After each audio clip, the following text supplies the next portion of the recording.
आइए dear students, refraction को आगे बढ़ाते हैं। ठीक है ना। तो रिफ्रैक्शन हम लोगों ने पढ़ लिया, स्नेल्स लॉ पढ़ लिया है, कुछ क्वेश्चंस भी कर लिए उसके। तो आओ आगे बढ़ते हैं। नेक्स्ट देखिए, क्वेश्चन स्टार्ट करेंगे पहले, फिर अपन स्लैब में जाएंगे। A ray of light takes 10 to the power minus 9 second to cross a glass slab of refractive index 1.5। ठीक है ना। तो हमें पूछा है the thickness of the slab will be.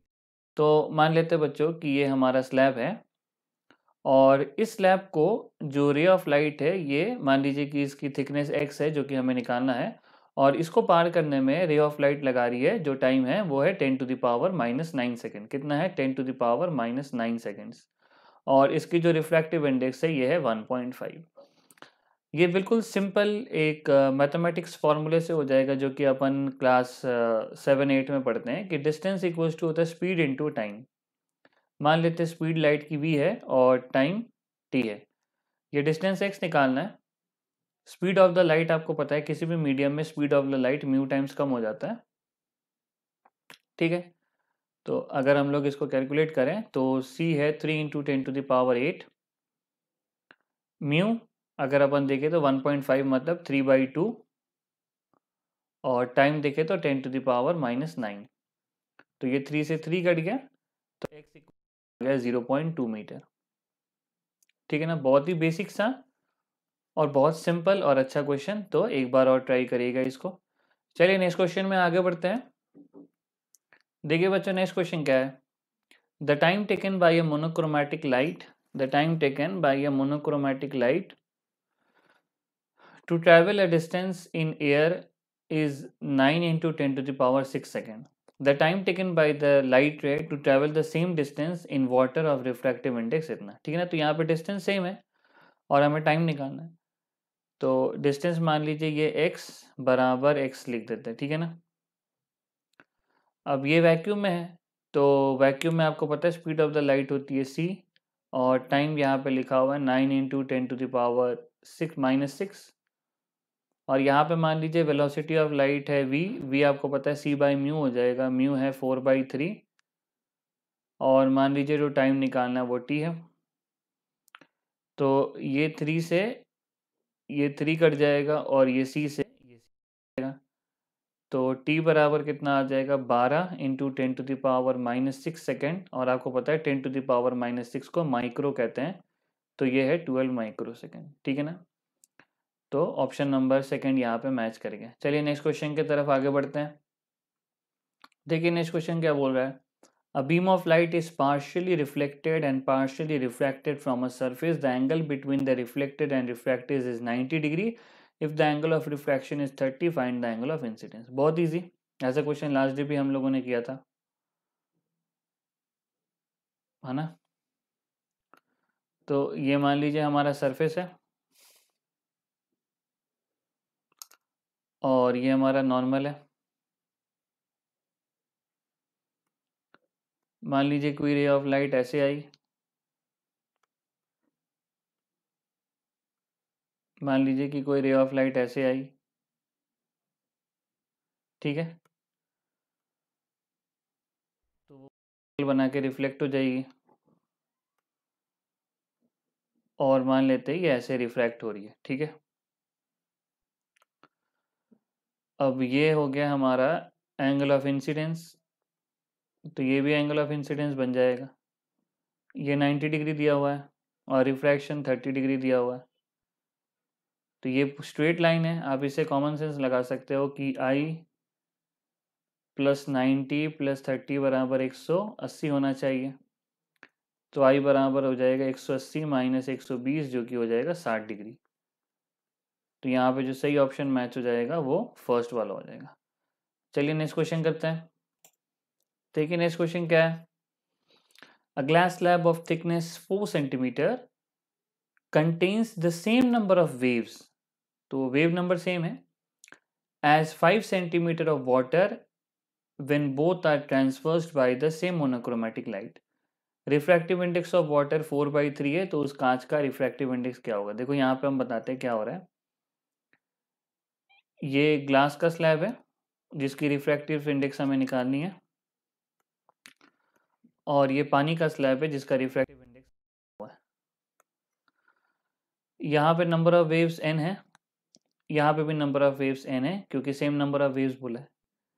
इसकी थिकनेस 4 सेंटीमीटर है जबकि इसकी थिकनेस 5 सेंटीमीटर है। यहाँ पे 4/3 है और रिफ्रैक्टिव इंडेक्स, और यहाँ पे म्यू हमें निकालना है। देखो सबसे पहले तो आपको मैंने बता दिया था कि जो एक वेव की लंबाई लैम्डा होती है, तो अगर इसमें n वेव्स है तो ये जो टोटल लेंथ हो जाएगी ये हो जाएगी n इंटू लैम्डा, यहाँ पे वाटर है तो लैम्डा वाटर लिख देंगे, और ये लंबाई हो जाएगी n इंटू लैम्डा ग्लास, ठीक है ना। नेक्स्ट देखो दोनों अगर अपन देखें तो यहाँ पे अगर अपन लोग इससे रिलेशन निकालने की कोशिश करें तो 4 बराबर n इंटू लैम्डा जी और 5 बराबर हो जाएगा n इंटू लैम्डा डब्ल्यू, ठीक है। नेक्स्ट आपको पता है कि जैसे वेलोसिटी म्यू टाइम्स कम हो जाती है, वेवलेंथ भी म्यू टाइम्स कम हो जाता है, तो यहाँ पे लैम्डा बाई म्यू हो जाएगा और यहाँ पे 5 हो जाएगा n लैम्डा बाई ये हो जाएगा 4/3, ठीक है ना। तो देखो यहाँ से n लैम्डा बराबर कितना आ जाएगा 4 म्यू बराबर आ जाएगा n लैम्डा, और यहाँ पे 5 इंटू 4/3 बराबर आ जाएगा n लैम्डा। तो दोनों n लैम्डा सेम है तो दोनों को बराबर कर दो क्योंकि सेम मोनोक्रोमेटिक लाइट है। तो 4 म्यू बराबर आ जाएगा 5 इंटू 4/3, बस आंसर आ गया अपना। तो रिफ्रैक्टिव इंडेक्स ऑफ ग्लास आ जाएगा 5/3, ठीक है ना। बहुत सिंपल सा क्वेश्चन, मतलब इसमें 2-3 चीज़ें अच्छी हैं कि आपको पता होना चाहिए कि एक वेवलेंथ लैम्डा होता है तो total length n into lambda number of into lambda होना चाहिए। तो यहाँ पे देखो ऑप्शन नंबर 5/3 हमारा सही मैच करेगा, ठीक है ना। नेक्स्ट अगर आगे बढ़ते हैं बेटा, स्लैब के बारे में थोड़ी सी थ्योरी पढ़ लेते हैं, ठीक है ना, कि अगर स्लैब के दोनों तरफ मीडियम सेम होगा तो उस कंडीशन में क्या होगा, ठीक है ना। तो थ्योरी वाले पार्ट में अब आगे बढ़ते, क्वेश्चन हम लोगों ने रिफ्रैक्शन के अच्छे खासे कर लिए, ठीक है ना। मान लीजिए बेटा ये ग्लास स्लैब है ना, मान लीजिए ये ग्लास स्लैब है। यहाँ पे मान लीजिए जो मीडियम है ये μ1 है और इसके इस तरफ भी मीडियम μ1 है। ये चीज़ यहाँ पे इंपॉर्टेंट है कि ग्लास स्लैब के दोनों तरफ मीडियम सेम होने चाहिए, तभी ये चीज़ अपने काम में आएगा, ठीक है ना। और यहाँ मान लीजिए ये म्यू है, या इसको μ2 ले लेते हैं, ठीक है।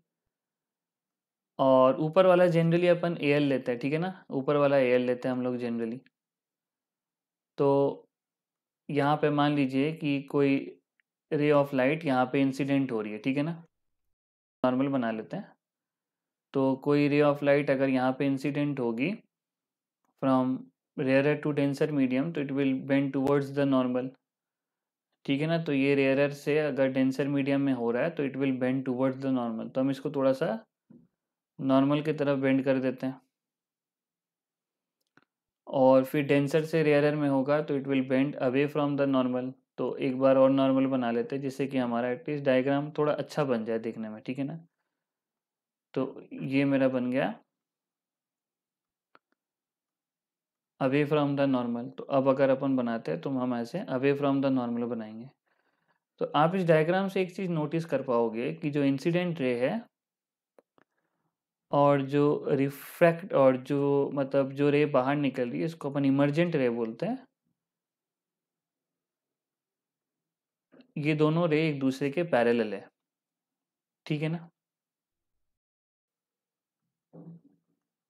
है ना, इसको हम प्रूव भी कर देते हैं। ये मान लीजिए आप आई लेते हो तो ये आर हो जाएगा, जियोमेट्री से ये भी आर हो जाएगा, और इस एंगल को अगर ई ले लेते हैं, अगर हम आई बराबर ई लिख दें तो मेरे को पता लग जाएगा incident ray is parallel to emergent रे, ठीक है ना। तो चलो यहाँ पे प्रूव करते हैं। सबसे पहले तो देखो स्नेल्स लॉ, इस सरफेस पे स्नेल्स लॉ अप्लाई करते हैं। तो ये सरफेस पे अगर स्नेल्स लॉ अप्लाई करेंगे तो ये हो जाएगा sine i by sine r बराबर आ जाएगा μ2 बाई μ1। और अगर यहाँ पे स्नेल्स लॉ अप्लाई करते हैं तो यहाँ हो जाता है साइन आई, यहाँ पे इंसिडेंट आर है तो साइन आर बाई साइन ई बराबर हो जाएगा μ1 बाई μ2। अब दोनों इक्वेशंस को मल्टीप्लाई कर दीजिए अगर आप दोनों को मल्टीप्लाई करते हो तो sine r multiply by sine r by sine e, ये बराबर हो जाएगा mu two by mu one into mu one by mu two. ठीक है, तो ये कट गए और ये साइन आर पे साइन आर से भी कट गया। तो अगर आप यहाँ पे देखो तो sine i by sine r बराबर 1 आ रहा है। तो यहाँ से आप ये रिलेशन लिख सकते हो कि साइन आई बराबर हो जाएगा साइन आर, या अल्टीमेटली आप बोल सकते हो कि आई बराबर आर है। सॉरी, साइन आई बाई यहाँ पे साइन ई आना चाहिए। ठीक है ना, तो ये साइन आई बाई यहाँ पे साइन ई लिख देते हैं अपन। तो आप यहाँ से अल्टीमेटली बोल सकते हो कि आई बराबर ई है। इसका मतलब the incident angle is equal to the emergent angle, या फिर अपन यहाँ पे ये भी बोल सकते हैं कि incident ray is parallel to emergent रे। ठीक है ना, incident is parallel to emergent ray, या फिर कोई भी पाथ में कोई भी चेंज नहीं हुआ है तो डेविएशन 0 है। Incident ray is parallel to emergent रे। ठीक है ना, या फिर जो पाथ में कोई भी चेंज नहीं हुआ है, ठीक है ना, जो एंगल ऑफ डेविएशन है मतलब कुछ भी डेविएशन नहीं आया, तो इमर्जेंट रे और इंसिडेंट रे दोनों एक दूसरे के पैरेलल है। अभी अपन नेक्स्ट में करेंगे कि इंसिडेंट रे और पैरेलल रे के बीच में जो परपेंडिकुलर डिस्टेंस है वो कितनी है। ठीक है ना, तो चलिए इसके लिए एक और डायग्राम बनाएंगे। तो आइए आगे बढ़ते हैं। देखो ये दोबारा वही डायग्राम बना दिया। तो ये जो परपेंडिकुलर डिस्टेंस है ना इनके बीच की, इसको बोलते हैं लैटरल शिफ्ट, और यही हमें निकालना है। ठीक है ना, तो ये जो डी है वो हमें निकालना, और डी को बोलते हैं लैटरल शिफ्ट। ठीक है ना, तो lateral shift is the perpendicular distance between the incident ray and emergent रे। तो लैटरल शिफ्ट क्या है? It is the perpendicular distance between the incident ray and emergent रे। ठीक है ना, और यहाँ पे इसकी जो थिकनेस है ये एल है। ठीक है ना, यहाँ पे जो इसकी थिकनेस एल नहीं टी है ये। ठीक है ना, तो ये जो थिकनेस है ये अपनी टी है ना, इस स्लैब की थिकनेस टी है। तो चलो अपन आगे बढ़ते हैं। देखो सबसे पहले आप इस वाले ट्रायंगल में देखो ON1 है। ठीक है ना, तो आप इस ट्रायंगल में ध्यान दो, ट्रायंगल ON1A। कौन सा ट्रायंगल? ये वाला ट्रायंगल। अगर आप ये वाला ट्रायंगल में ध्यान देते हो ON1A, तो यहाँ पे देखो, अगर आप यहाँ पे cos r निकालते हो तो cos थीटा बराबर क्या होता है? बेस अपॉन में हाइपोटेन्यूज। cos थीटा बराबर कितना होता है? बेस अपॉन में हाइपोटेन्यूज। ठीक है ना, तो अगर अपन यहाँ पे बेस निकाले तो बेस अगर अपन देखें तो बेस कितना है बेटा? ON1, और हाइपोटेन्यूज कितना है बेटा? OA। यहाँ से मेरे पास OA आ गया। ON1 अब क्या है? ये स्लैब की चौड़ाई है, और ये चौड़ाई कितनी है? T है। तो ये बन गया T बाई कॉस आर। एक ये रिलेशन निकाल लेंगे। नेक्स्ट आपको ये वाला ट्रायंगल में ध्यान देना है, ON2A। कौन से ट्रायंगल में ध्यान देना है? Triangle ON2A। आप अपना कॉमन सेंस लगा सकते हो, ये आई है ये आर है, तो बचा हुआ एंगल कितना होगा? I minus are. नेक्स्ट यहाँ पे लिखिए sine I minus r. Sine I minus r कितना होगा बेटा? साइन होता है देखो परपेंडिकुलर बाई हाइपोटेन्यूज। यहाँ पे परपेंडिकुलर कितना है? डी, जो मेरे को निकालना है।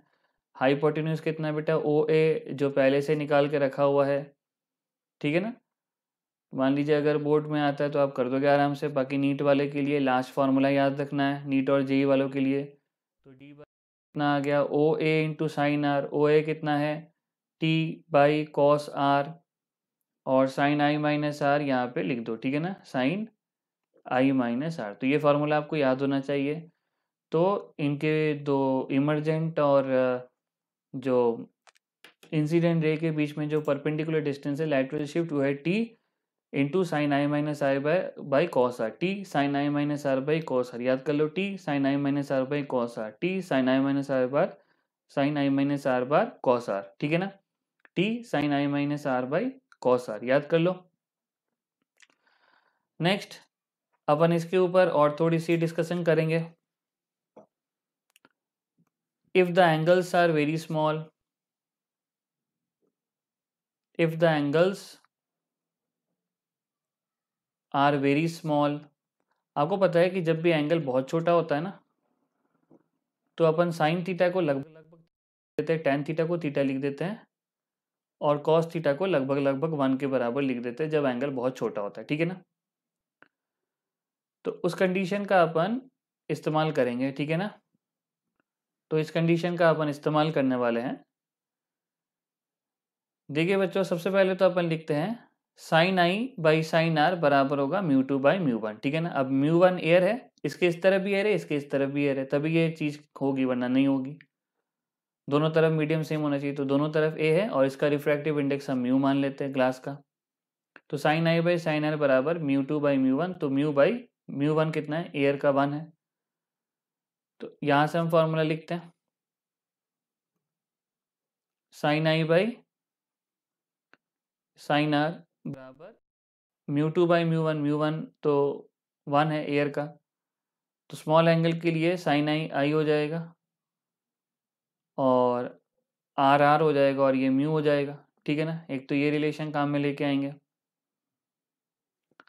नेक्स्ट अपन क्या करेंगे, नेक्स्ट ये जो परपेंडिकुलर डिस्टेंस थी डी बराबर कितना होगा, t sine i minus r by cos r. छोटे एंगल के लिए कॉस आर कितना हो जाएगा, 1 हो जाएगा, और साइन आई माइनस आर कितना हो जाएगा, साइन हट जाएगा, आई माइनस आर हो जाएगा सिर्फ इस इन रिलेशंस के कारण। आर कितना लिखा हुआ अगर आप देखो, आई बाई म्यू, एक बहुत इंपॉर्टेंट फॉर्मूला यहाँ पे आया। अगर एंगल छोटा है ना, लगभग मान ले 5 डिग्री से कम, तब ये फार्मूले से आप लगा देना। अगर मान लो एंगल बहुत बड़ा है, 60 डिग्री 30 डिग्री, तो ये वाला फार्मूला लगाना पड़ेगा, sine i minus r by cos r. अगर एंगल छोटा है 5 डिग्री से कम, तो ये वाला लगा सकते हो।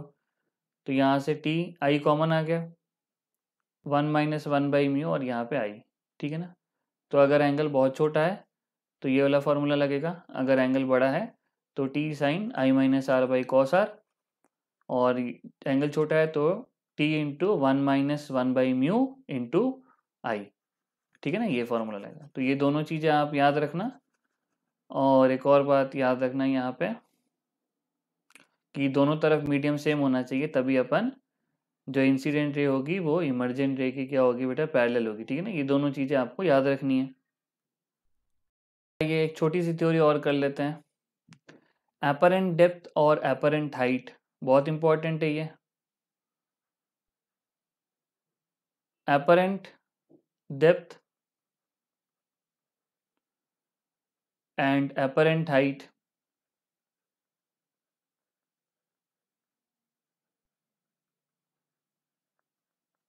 ठीक है ना।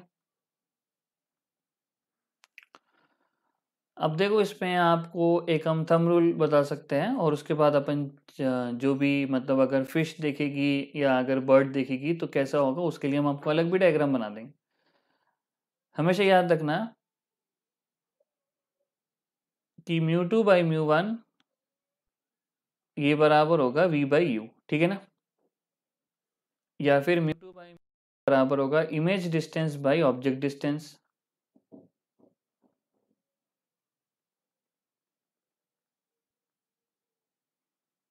By object distance. ये एक थंब रूल है, इसका प्रूफ भी होता है, बट अपन यहाँ पे निगलेक्ट कर रहे हैं। Mu two by mu one image distance by object distance. Mu two और म्यू टू क्या है, जहां पे हमारी आंखें हैं, ठीक है ना। म्यू टू मतलब जहां से देखा जा रहा है, जहां पे ऑब्जर्वर है, और म्यू वन वो मीडियम है जहां पे ऑब्जेक्ट है,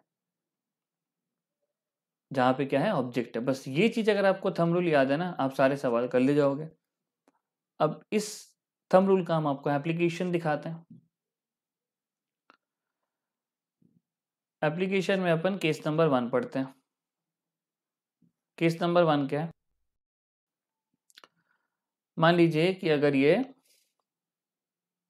एक सरफेस है, ठीक है ना, ये डेंसर मीडियम है म्यू टू, और ये रेयरर मीडियम है म्यू वन, ठीक है। यहाँ पे एक सिक्का रखा हुआ है या यहाँ पे एक ऑब्जेक्ट है। ऑब्जेक्ट से रे ऑफ लाइट सीधी निकल जाएगी अगर नॉर्मली निकलेगी तो, ठीक है ना। अगर यही रे ऑफ लाइट नॉर्मल ना जाके थोड़ी सी तिरछी जाती है तो डेंसर मीडियम से रेयरर मीडियम में अगर अपन ट्रैवल करते हैं तो जो रे ऑफ लाइट होती है वो अवे फ्रॉम द नॉर्मल जाती है। तो यहाँ पे जो रे ऑफ लाइट जाएगी वो अवे फ्रॉम द नॉर्मल जाएगी। तो ऐसा लगेगा कि ये रे ऑफ लाइट यहाँ चल रही है, तो ऐसा लगेगा कि ये सिक्का यहाँ नहीं बल्कि, या ये ऑब्जेक्ट यहाँ नहीं बल्कि यहाँ पे, ठीक है ना। जो कि अगर अपन बाहर से पानी में देखते हैं तो ऑब्जेक्ट थोड़ा सा उठा हुआ लगता है, इसीलिए लगता है। ये रियल डेप्थ है।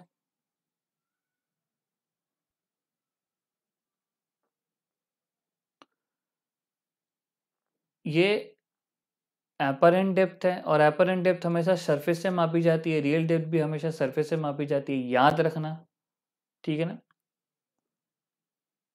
ये एपरेंट डेप्थ है और ये जो है ये शिफ्ट है कि ये सिक्का कितना ऊपर गया, ठीक है ना। एपरेंट डेप्थ मतलब यहाँ पे इमेज बनी है और यहाँ पे ऑब्जेक्ट बना है। रियल डेप्थ को अपन ये मान ले डी आर से डिनोट करते हैं, डी रियल, ठीक है ना। और एपरेंट को मान लीजिए डी ए से डिनोट करते हैं, ठीक है ना, डी एपरेंट। तो अगर हम लोग हमारा फॉर्मूला अप्लाई करें तो मैंने आपको बताया है कि mu two by mu one बराबर वी बाई यू। अभी mu two by mu one पता नहीं क्या है, ये है जहाँ पे हमारी आंखें रहेंगी और ये है जहाँ पे ऑब्जेक्ट रहेगा, ठीक है ना। अगर अपन इसके अकॉर्डिंग चले तो हमारी आंखें जो है वो यहाँ पे रहेंगी, यहाँ यहीं से तो देखेंगे ना, ऑब्जेक्ट यहाँ पे है तो यहाँ से देखेंगे। तो जहाँ पे आंखें हैं वो हमारा म्यू वन है और जहाँ पे ऑब्जेक्ट है वो इस क्वेश्चन के लिए म्यू टू है। इमेज इमेज डिस्टेंस क्या है, एपरेंट डेप्थ, और ऑब्जेक्ट डिस्टेंस क्या है बेटा, ऑब्जेक्ट कहाँ पे थी, डी रियल, ये रियल डेप्थ है। तो अगर अपन एपरेंट डेप्थ की बात करें तो इस ऊपर वाले थंब रूल को मिटा देते हैं, ठीक है ना, जिससे कि आप कंफ्यूज ना हो जाओ। टू बाई म्यू वन है ना, आपको ऐसे लिख लेना है कि म्यू टू मतलब जहाँ पे आंखें हैं, म्यू वन मतलब जहाँ पे ऑब्जेक्ट है, ठीक है ना। तो उसके अकॉर्डिंग हमें चलना है, आंखें जहाँ पे वो म्यू टू, ठीक है ना। तो डी एपरेंट बराबर कितना हो गया, डी रियल बटे ये म्यू टू और ये म्यू वन। अगर अपन म्यू वन को एयर मान ले, एयर के लिए वन हो जाएगा, और म्यू टू को म्यू मान लेते हैं। तो जो एपरेंट डेप्थ होगा वो होगा रियल डेप्थ बाई म्यू। तो जो डेप्थ हो रहा है उसकी कम हो जा रही है बटे म्यू, तो डिवाइड करेंगे तो कम कम होगी ना चीज़ें। म्यू सबसे ज़्यादा वन होता है, सबसे मिनिमम म्यू वन होता है वैक्यूम का, बाकी सारे वन से बड़े हैं। तो म्यू वन से बड़ा है क्वांटिटी, तो अगर ये बढ़ जाएगा तो एपरेंट डेप्थ कम हो जाएगा। तो डी एपरेंट बराबर होता है डी रियल बटे म्यू, ठीक है ना। अगर ऊपर वाला एयर बात की जाए, अगर ऊपर एयर की बात नहीं की जाए तो आपको यही करना पड़ेगा। तो थंब रूल याद रखना ज़्यादा अच्छा है। अगर ऊपर एयर है, वैसे नीट में ऊपर, नीट और जेई मेन में ऊपर ही आएगा, मतलब एयर ही आएगा। जेई एडवांस में हो सकता है ये आ जाए, ठीक है ना। तो आपको याद रखना है एपरेंट डेप्थ क्या होता है, रियल डेप्थ बटे मीडियम का रिफ्रैक्टिव इंडेक्स, ठीक है ना। नेक्स्ट अगर अपन शिफ्ट की बात करें, शिफ्ट क्या होगा, कितना कितना ऊपर गया, रियल माइनस एपरेंट। अच्छा, शिफ्ट हमेशा नीचे से मापा जाता है, एपरेंट डेप्थ हमेशा सरफेस से मापी जाती है। ये सारी चीज़ें आप नोट करके लिख लेना, इन सब चीज़ों को हल्के में मत लेना। रियल डेप्थ को डी मान लेते हैं, एपरेंट डेप्थ कितना हो गया बेटा, डी बाई म्यू। तो शिफ्ट हो गया D into one minus one by mu, ठीक है ना। सब चीज़ों को लिख लेना कि एपरेंट डेप्थ कहाँ से मापी जाती है, शिफ्ट नीचे से, ठीक है ना। तो ये हो गया बेटा डेप्थ वाली बात। नेक्स्ट अपन एपरेंट हाइट की बात करते हैं।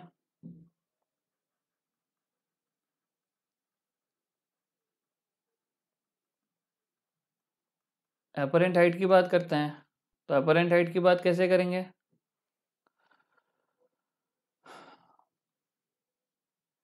अच्छा, यहाँ पे एक और चीज़ हम लिख देते हैं जिससे कि आप बाद में कंफ्यूज ना हो जाओ। ये डेंसर है, ये रेयरर है, तो रेयरर से डेंसर में देखोगे तो ऊपर ऊपर दिखेगी, थोड़ी सी जो हाइट है, डेप्थ है, वो कम हो जाएगी। अब अपन एक काम करते हैं, ये μ1, ये μ2, ये डेंसर, ये रेयरर। मान लेते हैं कि कोई ऑब्जेक्ट यहाँ पे है,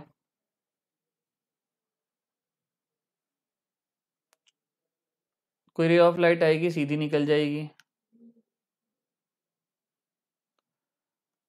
अगर कोई रे ऑफ लाइट तिरछी आती है, it will bend towards the normal,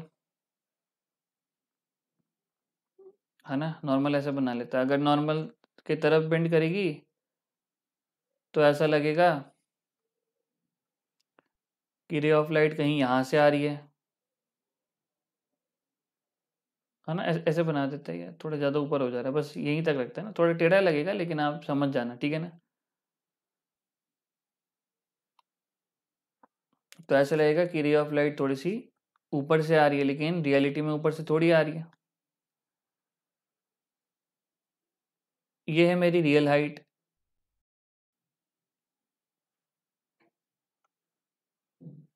ठीक है ना। ये है मेरी एपरेंट हाइट, तो हाइट थोड़ी सी बढ़ गई। ये हो गया शिफ्ट। शिफ्ट हमेशा ऑब्जेक्ट से होता है और हाइट हमेशा सरफेस से मापी जाती है। डेप्थ भी सरफेस से और शिफ्ट भी ऊपर में देखे थे ऑब्जेक्ट से, नीचे से हुआ था, ठीक है ना। तो यहाँ पे भी आप थंब रूल अप्लाई कर दीजिए। बाद में μ1 को हम लोग एयर मान लेंगे, तो थंब रूल अप्लाई करते हैं, तो μ2 बाई μ1, अच्छा यहाँ पे आंखें यहाँ पे equals to image distance by object distance. ये आई है और ये ऑब्जेक्ट है।